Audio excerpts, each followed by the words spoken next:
محترم اپنے نفسوں کو بچائیں. دشمن کی پوری سازش ہے کہ آپ ایک گناہ کریں اور آپ کا ایک گناہ آپ کو فجر کی نماز میں نہ اٹھائے. وہ آپ کی ایک نماز قضا کروانا چاہتا ہے. وہ آپ کی ایک نگاہ کو حرام کی طرف متوجہ کرانا چاہتا ہے. ایک نگاہ. اور آپ جانتے ہیں امام خمینی کہتے ہیں کہ ایک نگاہ نامحرم انسان کو صدیوں کے فاصلے پہ پھینک دیتی ہے. میری تو زندگی صدی ہے ہی نہیں. اور میں نے ایک اور عالم کا قول پڑھا جو کہتے تھے کہ ایک نگاہ نامحرم 2000 سال پیچھے پھینک دیتی ہے. 2000 سال. میری تو عمر نہیں ہے, میں اب کتنا جیوں گا؟ 50 سال. 50 سال بھی جیتا ہوں تو میں 1950 سال مائنس ہوں. اسی لیے کہا ہے کہ شب قدر میں جاگو اور عبادت کرو. ایک رات 1000 مہینوں سے افضل ہے رات. یعنی ایک رات میں we can travel many years. ایک رات میں سمجھیں, اپنے دلوں کو پاک کریں. میں بہرحال جوان بیٹھے واقعہ میں پہلے کئی دفعہ پڑھ چکا ہوں بہرحال ان کے قلوب کے منور کے لیے کہ کتنا اہم ہے یہ جوان.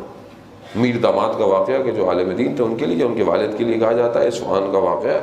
اصفہان میں تھے, بادشاہ کے گھر, جو بادشاہ تھا اس کے گھر میں جھگڑا ہو گیا. ایک بیٹی بادشاہ کے گھر سے نکل گئی. بادشاہ کو پتہ چلا کہ اہل حرم میں سے بیٹی نہیں ہے. کہا ڈھونڈو, پورا شہر ڈھونڈتے رہے, نہیں ملی. رات ہو واپس آ گئے. صبح جب ہوئی تو بیٹی واپس آ گئی.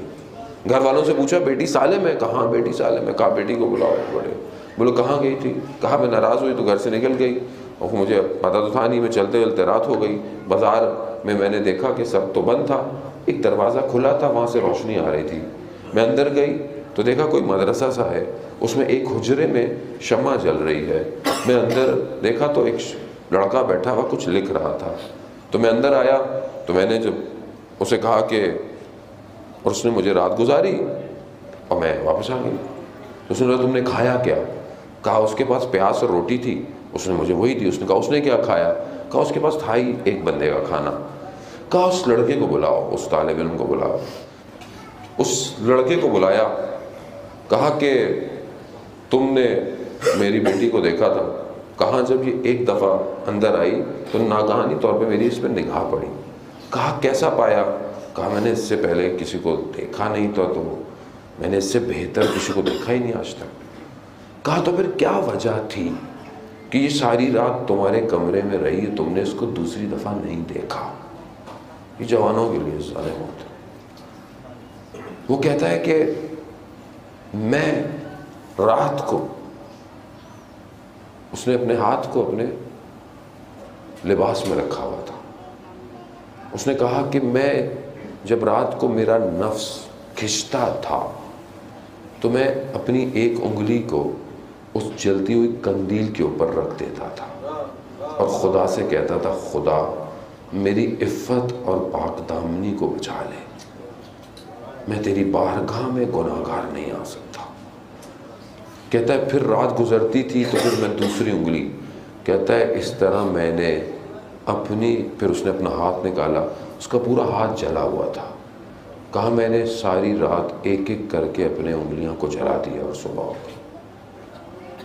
کیوں عزیزان محترم؟ کیونکہ آتش جہنم کئی زیادہ خطرناک ہے اس آگ سے, بہت خطرناک ہے. میرا چوتھا امام سجدے کی حالت میں ہے, گھر میں شور ہوا کہ آگ لگ گئی ہے. امام نے سر نہیں ہٹایا. جب امام سر سے ہٹے تو لوگوں نے کہا کہ مولا آپ کو گھر میں آگ لگ گئی تھی. امام فرماتے ہیں کہ وہ جو آخرت کی آگ ہے وہ اس آگ سے زیادہ خطرناک ہے. خطرہ ہے, متوجہ ہوں. یہ تھوڑی دیر کی لذت ہے. میرا امام مولا کائنات علی ابن ابی طالب علیہ السلام, اللہم صلی علی مولا کائنات فرماتے ہیں کہ گناہ کی لذت تھوڑی دیر کے لیے ہے اور اس کا پچھتاوا بہت طولانی ہے, بہت لمبا ہے. گناہ کرتا ہے نا, اس کی لذت, اس کا مزہ تھوڑی دیر آتا ہے, لیکن اس پہ شرمندگی بہت دیر تک رہتی ہے. اپنے آپ کو بچائیں عزیزان محترم, اپنے آنکھوں کو, اپنے وجود کو پاک کریں. اس پاکیزگی کا خریدار امام زمان. Subscribe to my channel and hit the bell icon so you never miss any video from my channel.